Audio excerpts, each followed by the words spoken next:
Hello friends, welcome to my YouTube channel kidzzz. Today I am going to share Windows shortcut keys. Windows is a great operating system and it offers a lots of shortcut keys.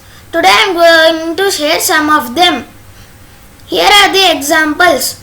Windows M to minimize the window.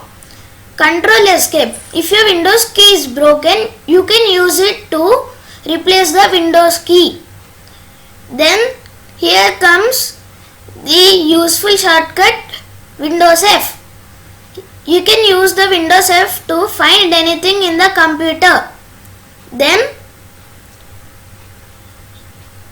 F9. F9 is used to lock the windows. Like then there are so many shortcut keys which I'll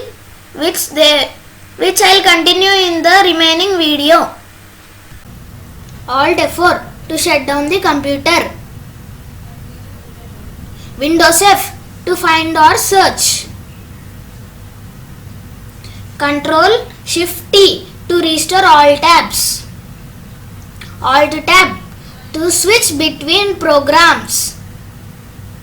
Control C, Control X, Control V to cut, copy and paste. Windows C to open the file explorer. Windows R to open run application.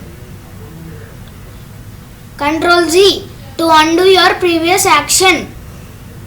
Shift Delete to delete any item permanently without moving it to the recycle bin. Control A to select everything. Thanks for watching. Hope you liked it. I'll come back with many more tech videos, and until then, take care. Bye bye.